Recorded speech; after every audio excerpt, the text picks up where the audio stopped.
What is up, everybody? It's Sam Hoops to Homes Coleman, and today I'm going to give you guys a look into my life and let you know who the heck I really am.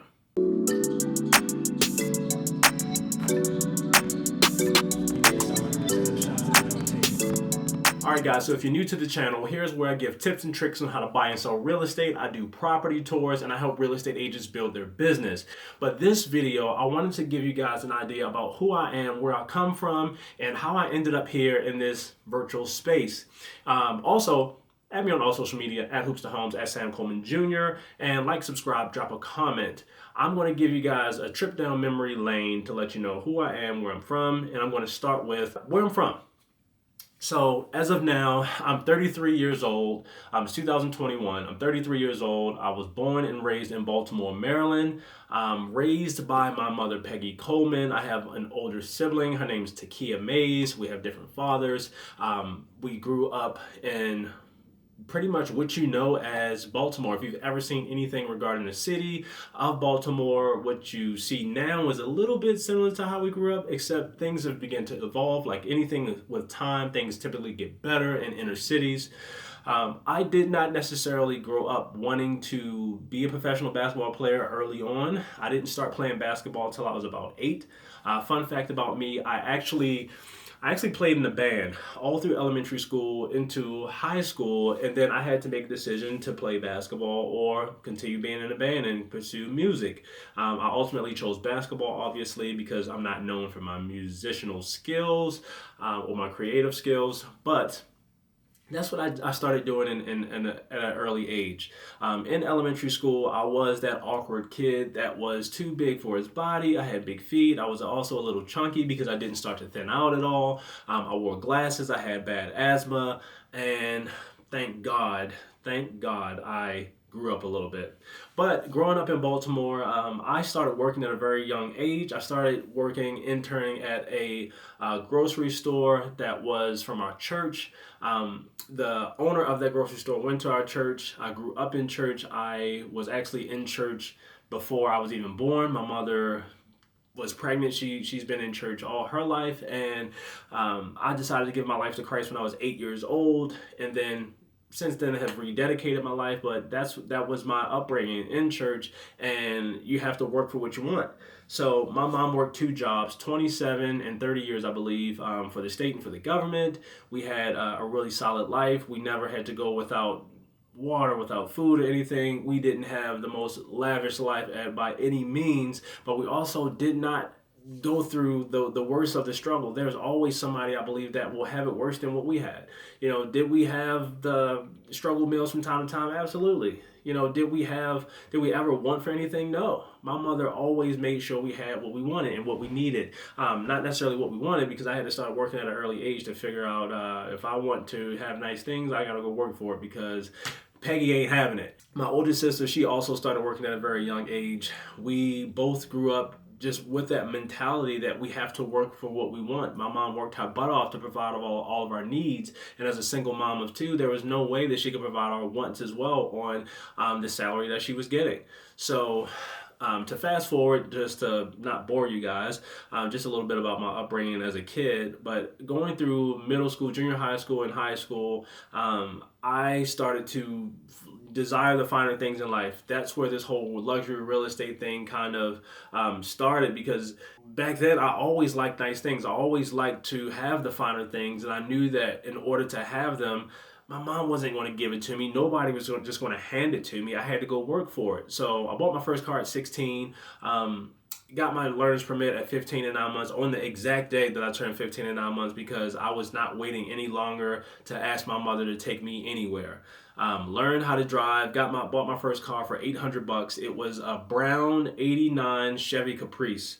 And none of the windows rolled down, and it was brown. It was a beater. That was my very first car. So I did that at 16, and I was the coolest kid around. That was the foundation that was laid for my future life that I live now. I always knew that I was going to get whatever I wanted as long as I could go figure out a way to go get it. So to fast forward now into playing basketball in high school, I played junior varsity for 3 years. 3 years I played JV. I'm not embarrassed to say it. I was for a very long time. But I played junior varsity for 3 years. I graduated high school at 6'6", 6'7", something like that. But I was 175, 180 pounds. You couldn't give me away. There was no school that was knocking down the door saying, hey, we want this tall, skinny kid that has bad asthma and he can't even run suicides or sprints without wheezing and wanting to pass out. I was that kid.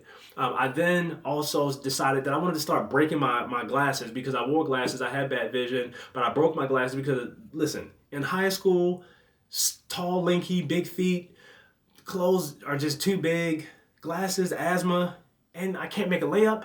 Come on, like, who wanted that life? Even then, I did not want that life, but I was determined to get out of it. So I started to chuck my inhaler into the woods when I walked home from school. I used to break my glasses because I knew my mom's insurance only allowed for a certain amount of pair a year. So I would just get rid of them. Mom, I'm sorry, but I did that. It was brutal. It was awful. So as I go into my senior year of high school, I now have an opportunity to be on the varsity team. And my coach comes to me and says, Sam, if it wasn't an embarrassment to this program, you would be playing JV again. I'm not going to beg you to be good or to work on your craft. But in my mind, I'm like, I'm trying so hard. My mind is telling me yes, but my body's telling me no. My body just won't do it. I don't know how. My knees hurt, my fingers hurt, my elbows hurt. I was so tall. I think at that time, at 15, I wore a size 15 shoe. At 16, I wore 16 shoe. It was just getting out of control, and I didn't know what to do. And everybody looked at me like I'm just supposed to be this kid that can be LeBron James, and I'm like, I don't look anything like him. Now I am out of high school, graduate high school, didn't have the best grades. I had mediocre, subpar grades, and I got an opportunity to go to junior high school, junior college. So I go to junior college, I believe it was in Scranton, Pennsylvania. Yes, I went to Lackawanna Junior College, which is a football junior college, and I had an opportunity there. I got a partial scholarship, but Sam screwed up. My grades, they weren't the best. So I was set myself up for failure going in with subpar grades. I barely got in with the skin of my teeth, and not being able to be that good in basketball, I wasn't really the guy that they were going to go to bat for to keep on the team. So I lost my scholarship back home, and now 18 years old, back at home, turning 19, and my mom goes, Sam, you're not going to sit here on this couch. You got to go do something with your life. You're not going to go to school. You're going to do something. So I went and got a job. I am now working at a warehouse. I worked at a warehouse driving a forklift, and I'm sitting here, and everybody's looking at me like this kid is 6'8", 6'9" at this point, and he's driving a forklift, can barely fit in it, but I had to do what I had to do because my mom would let me sit at home and be a bum. Thank you, Mom. Thank you for not raising a bum.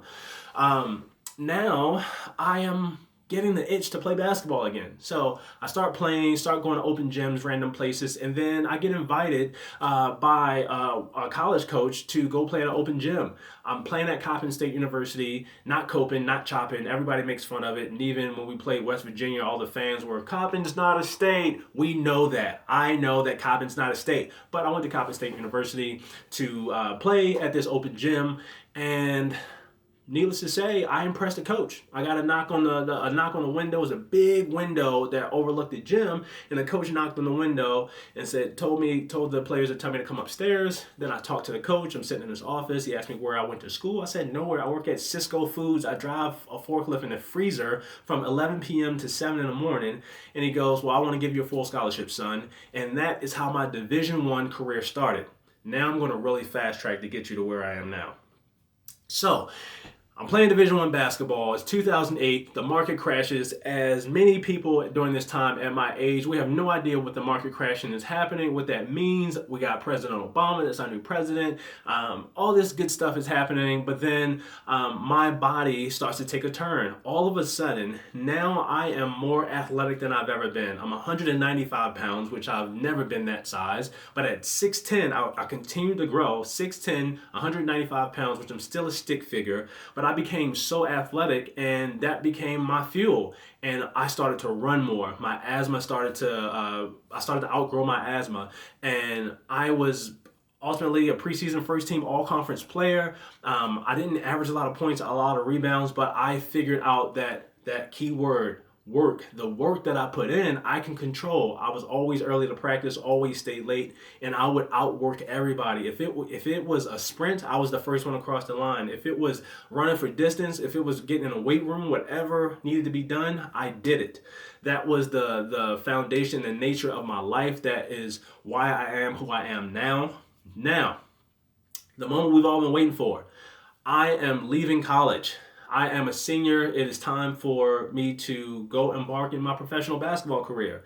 I had no opportunity. Nobody was coming to me to say, hey, Sam, you're going to be drafted, until one day I was playing basketball, again, an open gym scenario. This is how my entire career was. Just being extremely blessed by being in the right place at the right time. I was playing at a pickup basketball at an open gym at the Carmelo Anthony Center in Baltimore. And a female coach, Daphne, she comes up to me and she says, hey, I think my husband, Russ, could help you. I said, okay, that would be great. I meet Russ at an outdoor park. We talk. He said, yeah, I can put some weight on you. You're going to get an opportunity. I can make you some money overseas. I have some connections. Fast forward, I train, get in the best shape of my life, and then I meet an agent. He hooks me up with an agent. I'm working with this agent, and they say, well, I have one other guy that I think could help you.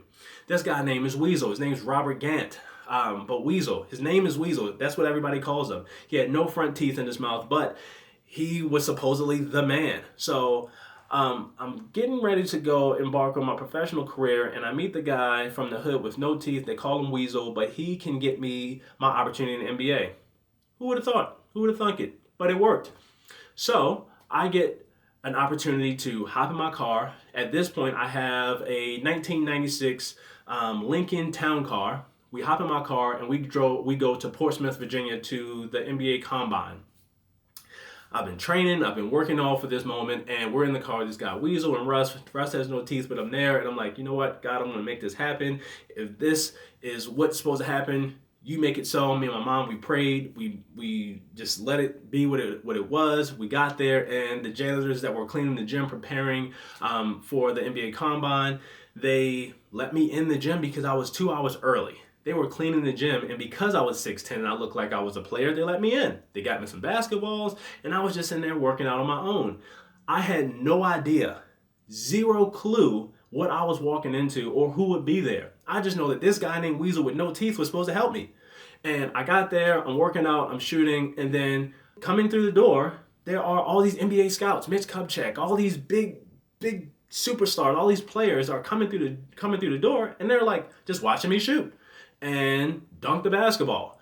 And they're like, well, who is this kid? I'm going to watch this kid, and he's not on the team. The games start. I'm now sitting on the sideline. They offer me an opportunity to work out amongst the other players that were not invited that just so happened to be there. So other people had a great idea. You don't have a job? Nobody's answering the phone? Go to the office. Go show up. Hand them your resume. This is what I've done. This is who I am. Give me an opportunity, and I'm not leaving until I get it. That's who I was, and that's who I am. I got into a workout. I played power forward and center all my life, and now they put me in a workout with two small forwards and a point guard.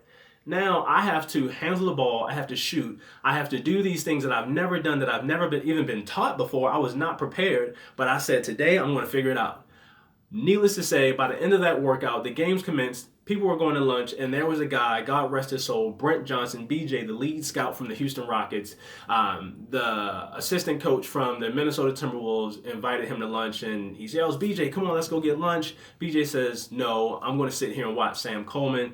I'll meet you guys in a bit. At the end of that workout, BJ came over to me and talked to me, put his hand on my shoulder and said, son, if you would have gone to any other school, you would have been a first-round draft pick. But I'm going to put you to the test. I'm going to fly to Houston, Texas. And if John Lucas says you can play, then you can play. Flies me to Houston, Texas. I was there for 2 days, supposedly. And then that turned into a week. And then John Lucas asked me, said, are you going back to Baltimore? I said, no. He said, you have no reason to. You should stay here and work out with me, train. And we started working out. All the big name NBA players started to come into those workouts, and I started to be around high level NBA caliber NBA players that are, some of them we still watch on TV today. And I was just floored. I could not believe that the kid from Baltimore that had bad asthma, wore glasses, and had no experience was now working out with NBA players. We had an opportunity to train, to do yoga, to weight training. just literally anything that you can think of that NBA players do to make themselves what they are. I was doing that, and I was just a kid from Baltimore. And one day on the track we were running, and I'll never forget this. DeAndre Jordan and Othello Harrington, all these big guys were running. Our times were different than the guards. We were on the track, and they said, "Run around the track. You have 25 or 27 seconds for this sprint. You have 30 seconds for this sprint. You have 35 seconds for this." Every single sprint that we did, I came in first. I was determined. I never put my hands on my knees. I stood up no matter if I was about to pass out. I ran until I felt like my heart was going to stop, but I would not show that I was tired. And when I came across on the last sprint, John Lucas walked over to me and he called me sweet meat. Yes, he called me sweet meat. And I was so offended, annoyed. I was angry that he called me that, and everybody's laughing. And he goes, "Sweet meat, we're going to get you a job." The next week, I was at the Toyota Center working out with the Houston Rockets, and I could not believe it. Yao Ming is standing there. This was the year he retired, and Yao Ming is standing there, and he goes, "What's up, big man?" And I look at him, and I'm like, "Dude, you're 7'20", you're 7'11". And I'm not talking about the story. This dude is massive, and he's working out, and I get to meet Yao Ming, and start training with the players, Chase Buttinger, and all these different players, all these first-round draft pick, Nick Wise. I'm like, man, I'm really here. The kid from Baltimore with the asthma that wore glasses with the baggy clothes that couldn't even touch the rim. I didn't dunk a basketball until I was 19. And now I'm here with the Houston Rockets. This is crazy. That was my journey to get to to make it to the NBA. Like I'm here. Now, this is where the story turns, and I thought that my life was over. If you've made it this far, first I want to say thank you. I never thought that my life was that interesting, but to be where I am now, I'm so grateful. I'm so blessed, and there is no way that I could be here without the help of God and people that supported me and believed in me, even when I didn't believe in myself. Even now, I sometimes have this imposter syndrome where I'm like, me? Really? Seriously? Thank you so much that you even thought of me. And like, I sell $1 million homes, but I was the kid from Baltimore. I still, in my mind, that's the Sam that I know, even though that's not who I am.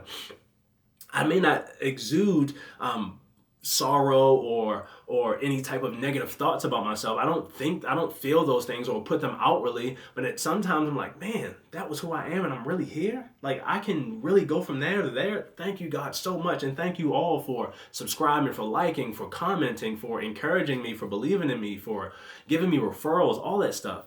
But now the story turns. I am now getting ready to come to Las Vegas to work out for some NBA teams and potentially play at the NBA Summer League. The draft has happened. I did not get drafted. I went through all these series of workouts, training with these teams, and nobody drafted me. Well, what I realized, what I didn't know then, that I know now, I was what they call an under the radar guy, a guy that had potential but wasn't really necessarily ready at that very moment. Why pay an NBA salary for a kid that nobody knows about? Nobody knew about me. I was basically the best kept secret. They could get some cheap labor, and if I turned into a great kid that could play basketball, great. And I could be the guy that nobody even knew about, and I could have this incredible story, which I still do have an incredible story, but God had a different plan for me. So I came to Las Vegas. I worked out for overseas teams. I had NBA scouts. I had other big agents coming to see me play. And in this one particular workout, I tore my ACL. It was the very first play of the game. I remember looking at the clock. I prayed. Jump ball goes up. We win the tip.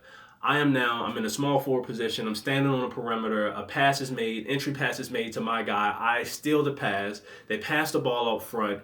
I run that ball down. I catch it, and I take off because I'm about to throw it down. And the guy that made the pass chased me down to grab that pass, and he missed the ball because I took it, and I went in the air to dunk it, and he grabbed my leg. He missed the ball and grabbed my leg. When I looked, my leg, I was completely horizontal in the air. I grabbed the ball. When I looked down, my kneecap was on the inside. It looked like jello, and then I started freaking out. I land. Everybody starts running on the floor. I start screaming. As I land, my knee bounces back in place, but it's still so loose. I lay there. Everybody comes over. My agent comes over and help me. They help me get up. Everybody starts clapping. I can't really put any weight on it, but it's not that bad. They're like, oh man, it must be a severe bone bruise because you're moving a little bit. Go back and see the trainer. He pulls, he tugs, he shifts. He looks at my agent and he shakes his head. They walk outside, come back. Sir, your ACL is torn. I didn't know what that meant. I just knew it was bad because of the reaction that everybody had at the time. I get on a plane, go back to Baltimore. I get my ACL repaired by the Baltimore Ravens doctor, which was supposedly a really great doctor. Do my patella tendon surgery, and then I start rehab. Fly back to Houston. I get with some of the best rehabilitation people. They work with the Houston Rockets. Everything's going smoothly. I'm a little discouraged, but my mom is praying for me. I have people that are supporting me. My agent's helping me, and then bam, the NBA lockout happens. During this time, the NBA lockout happens. No contact between players. Nothing is happening. Nothing even remotely close to me having another opportunity to play in the NBA. Now I'm in a hurry. I start hurrying to try to get myself better, which is a huge mistake. I started hustling to try to get back. All I knew was I was just with Yao Ming. This can't be the end. This isn't over for me. I was so close. I made it to the front door, and now it's over. No, there's no way. The NBA lockout is still going on. I go play for the developmental team in the G League, which is now known as the G League, which was the D League before, and I'm okay. Nick Nurse is my coach, and I'm shooting the lines off the ball. I'm playing really well, but for some reason, I didn't have that same aggression. I wasn't jumping high. I was a step slower. I wasn't able to perform the way that they knew me. I wasn't a kid that was flying, that was just relentlessly doing everything, but in my mind, I could work harder than everybody else, but my body wasn't illustrating the work that I had put in prior. I remember my very last game before they released me, Nick Nurse comes over and talks to me. I think I went like 0 for 5 from the 3-point line, and Nick Nurse comes over to me. He tells me, he says, Sam, he tells me a story about when he was in high school about shooting. It was a shooting scenario. He actually taught me he made me stay after practice every day to shoot and make 100 threes from 5 spots on the floor. He made me do that, and that improved my shooting so much. Nick Nurse, if you ever see this, thank you, man. Thank you. I appreciate that. But then I was released the next day because I didn't make another 3-point shot after that. So I was released. Not the end of the world. Players get cut all the time. But now I'm back home trying to figure out what I'm going to do with my life. I get another opportunity to go play basketball abroad. I ended up playing in Mexico, Japan, Israel, in Europe, in Montenegro, Serbia, all these different places I got to travel the world to see. I've lived in so many great countries, made so many great contacts, had such great teammates, and I got to see the world, and I got paid to do it. It was amazing. And then I get another opportunity in 2015 to go to the Phoenix Suns, and my agent tells me, he says, Sam, this is the closest that we've been waiting for this opportunity. They send me to the G League. I think I'm in the best shape of my life, which I was in the best shape of my life. I do everything that's possible to get there, and then I get released. I come home from being released, and I don't know what to do. I'm like, I just got cut from the G League at this point in my career where I feel like I'm the best that I've ever been. I'm more mature. I'm about 235, 240 pounds. I feel like I have it. I have everything that I need. I was 8% body fat, 7% body fat. I was in phenomenal shape. I could run like a deer. I was jumping again, and then I get released. What do you do when you do everything right and you think that you have an opportunity, but it's not? So I came home and I decided not to lick my wounds. I quit. I said, this is the last time that I'll play basketball again. And my wife, who we were engaged at the time, she basically said, Sam, you got to do something different. You have to do something different because I don't want to carry us anymore. I don't want to, I don't want to go through this. So I went and took a job in Mexico.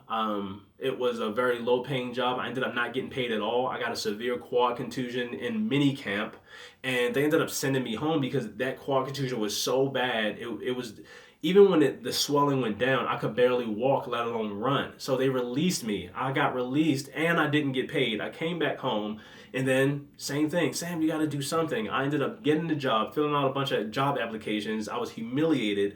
I started driving for Uber and Lyft, and I took a job working for Solar City. This was the most humiliating thing that I ever had to do. Not that there's anything wrong with those jobs, but in my mind, I was the kid that was at the Toyota Center, and this was a story that I continued to tell myself that I belonged in the NBA, and I felt rightfully so that I belonged in the NBA. And everywhere I went, I didn't get to, it wouldn't leave me alone. It haunted me. And I was so angry at God because at 6'10", at Target, why aren't you on a basketball court?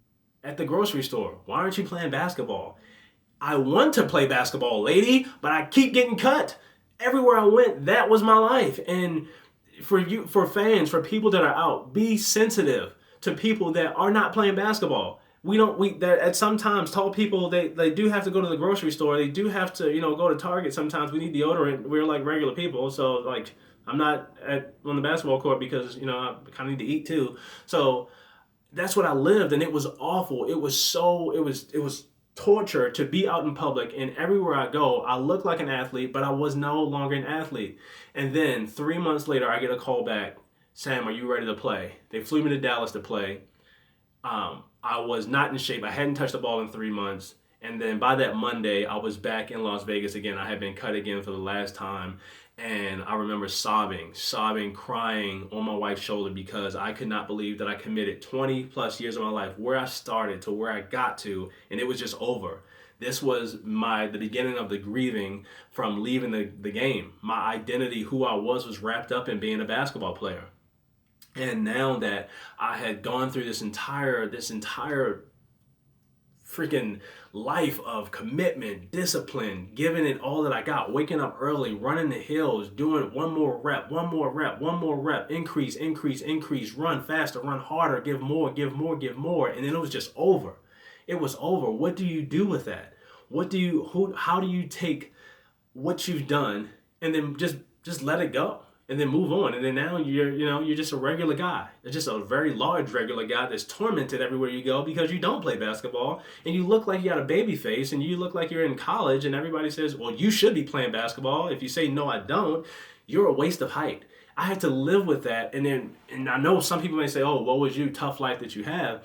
But it was emotionally and mentally taxing on me for so long. And now I'm 6'10", driving for Uber, and I could run a mile in 5 minutes and 40 seconds without stopping and then go play basketball.